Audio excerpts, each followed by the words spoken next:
Senior 1 and Senior 2 student, this is Junaid Kashif, your Pak Studies instructor. ठीक है बेटा, तो हम स्टार्ट कर रहे हैं अपने लेक्चर के साथ, विच इज़ सेक्शन 2 का हमारा टॉपिक दिल्ली प्रपोजल्स. ठीक है, तो ये हमारे पास 1927 से लेके हम 1947 तक इसको कवर कर रहे होंगे. ठीक है, और ये करने के बाद फिर हम पहले वाली टाइमलाइन कवर करेंगे. ठीक है, तो हमारे पास टॉपिक है बेटा दिल्ली प्रपोजल्स. तो दिल्ली प्रपोजल्स बेसिकली था क्या कि 1927 में मोहम्मद अली जिन्ना साहब ने एक मीटिंग कॉन्फ्रेंस बुलाई थी सारे मुस्लिम लीडर्स की इन दिल्ली, इसलिए इसको दिल्ली प्रपोजल कहते हैं क्योंकि दिल्ली में ये मीटिंग हुई और इसके अंदर जितने भी मुसलमान लीडर थे सारे के सारे प्रेजेंट थे. ठीक है, और इस मीटिंग का मेन ऑब्जेक्टिव, मेन एजेंडा क्या था बेटा? इस मीटिंग का जो मेन ऑब्जेक्टिव था ना, आप इसको कह सकते हैं कि इस मीटिंग का जो मेन ऑब्जेक्टिव था बच्चों, ऑब्जेक्टिव क्या था? To discuss the future of constitutional reforms. ठीक है, क्या कॉन्स्टिट्यूशन में चेंजेस लेके आनी है और मुसलमानों को सेपरेट इलेक्टोरेट चाहिए, ये डिस्कस करने के लिए ये मीटिंग हुई थी. इस मीटिंग का मेन ऑब्जेक्टिव ये था कि इन दोनों चीज़ों पे बात करना, एक तो फ्यूचर कॉन्स्टिट्यूशनल रिफॉर्म्स बेटा और दूसरा कौन सा? Separate electorates. ठीक है, अच्छा भाई, अब हुआ क्या? अब मुसलमानों ने इस मीटिंग के अंदर, मुस्लिम लीडर्स ने ब्रिटिश से 2 डिमांड्स रखी. ठीक है, और इन डिमांड्स को मैं कहता हूँ दिल्ली प्रपोजल. पहली डिमांड क्या थी बेटा? मुसलमानों ने बोला कि Sindh should be separated from Bombay. Why बेटा? वाई? ताकि मुसलमानों को एक सेपरेट क्या मिल जाए बेटा? ताकि मुसलमानों को एक सेपरेट प्रोविंस मिल जाए. इस वजह से इन्होंने कहा कि सिंध को बम्बई से क्या कर दें? अलग कर दें, क्योंकि बम्बई में हिंदू मेजॉरिटी थी और सिंध में मुस्लिम मेजॉरिटी थी.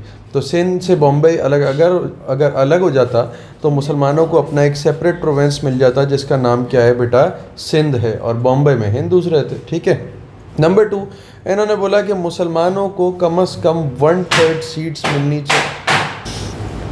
तो बेटा मुस्लिम्स ने जो डिमांड की वो बेसिकली ये थी कि मुसलमानों को 1/3 सीट्स दे दें. 1/3 सीट्स मतलब मिनिमम हमारी सीटें जो होनी चाहिए वो 33% होनी चाहिए इन द सेंट्रल लेजिस्लेटर. ठीक है, कहाँ पे? सेंट्रल लेजिस्लेचर में हमारी सीटें कितनी होनी चाहिए? कम से कम 33% होनी चाहिए, ताकि मुसलमान भी लॉ मेकिंग में पार्टिसिपेट कर पाएँ. किस में पार्टिसिपेट कर पाएँ भाई? लॉ मेकिंग में पार्टिसिपेट कर पाएँ. ठीक है, अब हमारी ये लोग असेंबली में क्या करते थे? 10% 15% सीटें रखते थे. कोई भी लॉ पास कराना होता था तो हम माइनॉरिटी में थे, हमारी कोई सुनता ही नहीं था. ठीक है, तो इसलिए मुस्लिम लीडर्स ने ये डिमांड की कि मिनिमम हमें 1/3 सीट्स दें, 33% सीट्स दें.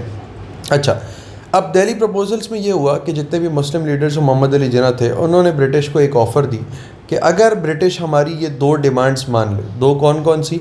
एक तो सिंध को बम्बई से अलग कर दे और दूसरा मुसलमानों को 33% या 1/3 सीट्स दे दे सेंट्रल लेजिस्लेटर में.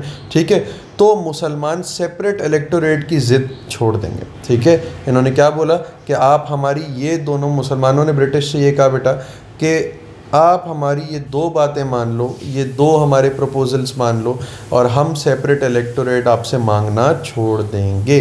ठीक है बेटा. अच्छा, एक टॉपिक हमारे पास छोटा सा और है जिसको हम बोलते हैं साइमन कमीशन. क्या बोलते हैं बेटा? Simon commission. Simon commission basically क्या था कि 1927 में बेटा, 1927 में ब्रिटिश गवर्नमेंट ने 7 मेंबर कमेटी जो है ना बनाई थी और उसको लीड कौन कर रहे थे? उसको लीड कर रहे थे सर जॉन.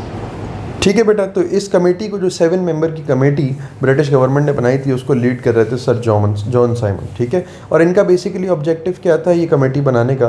ताकि नए रिफॉर्म्स क्या क्या लाने हैं, नए चेंजेस इंडिया में क्या क्या लाने हैं, उसके ऊपर एक रिपोर्ट तैयार करें. ठीक है, अब इस 7 मेंबर की कमेटी में कोई भी इंडियन मेंबर नहीं था. ठीक है, जिसकी वजह से कांग्रेस ने एंड मुस्लिम लीग ने इस कमेटी का, इस ग्रुप का क्या कर दिया? बॉयकॉट कर दिया.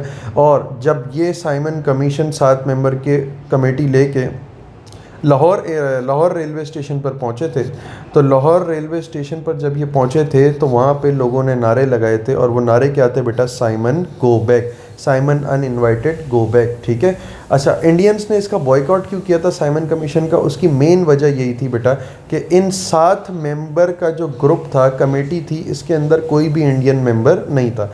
तो इस वजह से कांग्रेस एंड मुस्लिम लीग ने इसको क्या कर दिया था? बॉयकॉट कर दिया था. ठीक है, तो आपने बस ये मेन बातें याद रखनी है. 1927 में हुआ.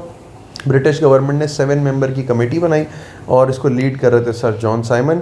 इनका मेन ऑब्जेक्टिव ये था कि नए रिफॉर्म्स की रिपोर्ट बनाना, और इस कमीशन में कोई इंडियन मेंबर नहीं था, जिस वजह से कांग्रेस एंड मुस्लिम लीग ने इसको क्या कर दिया बेटा, बॉयकॉट कर दिया। और नारे क्या लगाए, साइमन अनइनवाइटेड गो बैक, ठीक है। और नारे कहाँ पे लगाए थे बेटा, लाहौर रेलवे स्टेशन पर।